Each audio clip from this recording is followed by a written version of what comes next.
या ठिकाणी NSCC sports YouTube चॅनलच्या वतीने आपण सन्माननीय कोकाटे सर यांच्याशी आपण संवाद साधत आहोत।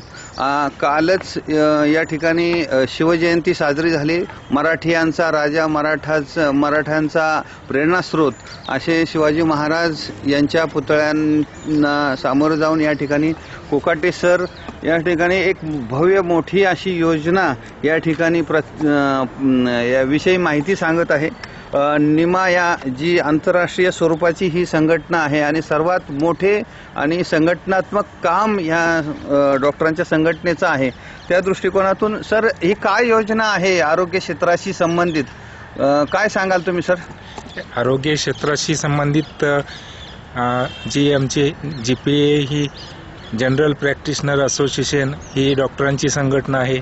तर त्याप्रमाणे पिंपरी चिंचवडमध्ये नॅशनल इंटिग्रेटेड मेडिकल असोसिएशन ही निमाची मोठी संघटना, भारतभर पसरलेली अशी संघटना आहे। त्याचा मी अध्यक्ष या नात्याने जे काम करत आहे त्यामध्ये असं माझ्या निदर्शनास आलेलं आहे की आत्तापर्यंतचे डॉक्टर्स पेशंटला फक्त सांगत असतात की सुदृढ राहण्यासाठी आणि चांगलं आरोग्य ठेवण्यासाठी व्यायामाची अत्यंत गरज असते, परंतु वस्तुस्थिती अशी आहे आज की डॉक्टर्सना बैठे काम करावे लागते आणि बाहेर जास्त फिरता येत नाही। 24 तास त्याच व्यवसायात गुंतून असल्यामुळे परिस्थिती अशी उलट निर्माण झालेली आहे की डॉक्टरांचीच तब्येत खराब होऊन त्यांचं एक लाईफ जे आहे, सरासरी लाईफ किंवा जीवनमान म्हणता येईल, ते कमी होत चाललेलं आहे। त्याच्यामुळे डॉक्टरांनी स्वतः फिटनेस राखून दुसऱ्यांना आदर्श सांगितला पाहिजे की तंदुरुस्त कसं राहायचं। नुसतं पुस्तकी ज्ञान वाचून न सांगता प्रॅक्टिकली स्वतः अनुभवून स्वतः आदर्श दुसऱ्यांना जर सांगितलं तर ते जास्तीत जास्त पटून ते लोक ऐकतील आणि त्याप्रमाणे हे करतील। आज राहणीमान सुधारलेलं आहे, सुखसोयी भरपूर झालेल्या आहेत, परंतु फास्ट फूड आणि इतर प्रदूषण या गोष्टीमुळे आरोग्य खालावत चाललेलं आहे। तर ते जास्त विचारपूर्वक तिकडे लक्ष दिलं गेलं पाहिजे आणि आपल्याला जास्तीत जास्त तंदुरुस्त कसं राहता येईल ते बघितलं पाहिजे। उदाहरण पाहिलं तर खेड्यातील लोकांचं जीवनमान आज सरासरी वय जास्त आहे, सरासरी 80च्या आसपास जर खेड्यातली लोकांचं जीवन असेल तर शहरातल्यांचं 60च आहे आणि त्या मनाने डॉक्टरांचं 50 किंवा 50च्या आतच होते। आज 20 आणि 22 वर्षाच्या मुलांना हार्ट अटॅकसारखे, मधुमेहासारखे प्रॉब्लेम उत्पन्न होतात। ही दुर्दैवाची गोष्ट आहे की जे आजार पूर्वी 60-70 वर्षानंतर हृदयविकार किंवा मधुमेह, डायबिटीस यासारखे आजार जे होते ते आज 20 आणि 25 वर्षात, 22 वर्षामध्ये यायला लागले। हे अतिशय दुर्दैवाची गोष्ट आहे, कारण माणूस जितका सुधारणा करतोय, वेगवेगळे संशोधन करतोय, विज्ञान इतकं पुढे चाललंय, आपण नुसतंच म्हणतो आपण 21व्या शतकात आहे, 20व्या शतकात आहे, एवढं पुढे चाललेलं आहे, विज्ञानाची प्रगती होते, परंतु आरोग्याकडे दुर्लक्ष होत चाललेलं आहे। आणि मेन आरोग्य चांगलं असेल तर सर्व सुखसोयी आहेत। आज पृथ्वीवर माणूस हा प्राणी जर जिवंत राहण्यासाठी आणि टिकून राहण्यासाठी आवश्यक काय तर त्याची तंदुरुस्ती हेच महत्त्वाचं आहे। मग या ठिकाणी पैसा उपयोगी नाही, नॉलेज उपयोगी नाही किंवा इतर सुखसोयी असून उपयोगी नाहीत।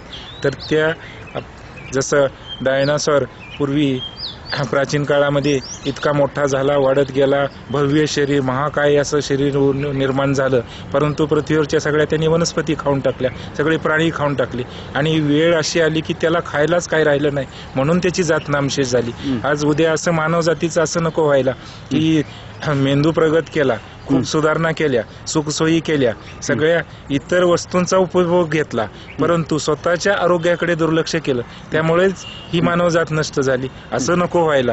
त्यामुळे महत्त्वाची ही गोष्ट आहे की काळजीपूर्वक इकडे जास्त लक्ष देणं गरजेचं आहे। मला हाच संदेश सगळ्या जनतेला सांगायचा आहे की स्वतःच्या आरोग्याकडे लक्ष द्या, सुदृढ राहा आणि बाकीची ॲक्टिव्हिटी करा। निश्चितच सर। सर, तुमची निमा संघटनेच्या वतीने दुर्गा टेकडी परिसरात या ठिकाणी नवीन ज्येष्ठांसाठी जी योजना चालू झालेली आहे ती साधारण कधी चालू होणार आहे, कोणत्या शनिवारी संदर्भात काय सांगाल? आजच मी असं डिक्लेअर करतो की ज्येष्ठ नागरिकांशी मी संवाद साधून आपण येत्या शनिवारी 28 फेब्रुवारीपासून सुरुवात करूया।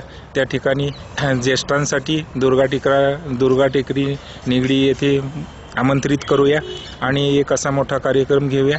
त्या ठिकाणी आरोग्याविषयी त्यांना जनजागृती निर्माण करूया आणि त्यांना हे पटवून सांगूया की ज्येष्ठ नागरिकांनी, सिनियर सिटीजन आपण म्हणतो, आयुष्यभर काबाड कष्ट केलेलं असतं आणि व्यायाम केलेला असतो, परंतु आज त्यांच्या मनात असाही संभ्रम झालेला आहे की आता आपलं शरीर थकलं आहे आणि आता आपल्याला व्यायामाची काय गरज, व्यायाम केलं तर आणखी आपली शरीराची झीज होते की काय, असाही गैरसमज असतो. परंतु ह्या वयामध्ये फिटनेस राहण्यासाठी काय केलं पाहिजे आणि त्याच्यासाठी नियमित व्यायाम, मित आहार आणि आनंदी जीवन, ह्या 3 गोष्टी जर व्यवस्थित पाळल्या तर आयुष्य जास्तीत जास्त आपण वाढवू शकतो आणि जास्तीत जास्त आनंदी राहू शकतो. त्यासाठी त्यांना आपण महत्त्वाचा संदेश देऊ शकतो की आतापर्यंत तुम्ही केलेला भूतकाळ पूर्णपणे विसरा, भविष्यकाळाच्या मागे धावू नका आणि वर्तमान काळामध्ये पूर्वग्रह निरपेक्ष दृष्टीने पहा आणि आनंदात राहा. हाच आनंदी होण्याचा मार्ग आहे आणि दीर्घायुष्य होण्याचा मार्ग आहे, असा आपण त्यांना त्या ठिकाणी संदेश देणार आहोत.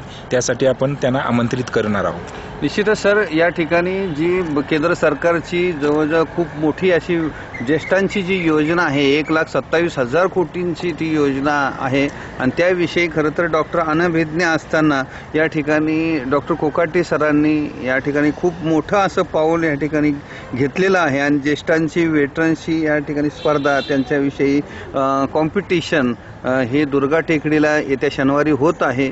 भव्य दिव्य असं हे पाऊल सरांनी घेतलेलं आहे आणि खरं तर ह्या देशाला प्रगतीला उपकारक अशी गोष्ट या ठिकाणी कोकाटे सरांनी निमा संघटनेच्या वतीने या ठिकाणी पिंपरी चिंचवडमध्ये सुरू होत आहे आणि ह्याचा लोन, ह्याचा जो वनवा हा पूर्ण भारतभर पसरणार आहे आणि त्या संदर्भात मी सरांना शुभेच्छा देतो. आणि शिवाजी जयंतीच्या पार्श्वभूमीवर, शिवाजी महाराजांच्या पुतळ्याच्या पार्श्वभूमीवर ही लोन आणि ही योजना, हे प्रेरणा ही पूर्ण भारतभर प्रसारित होईल अशी मी आशा व्यक्त करतो आणि थांबतो. धन्यवाद सर.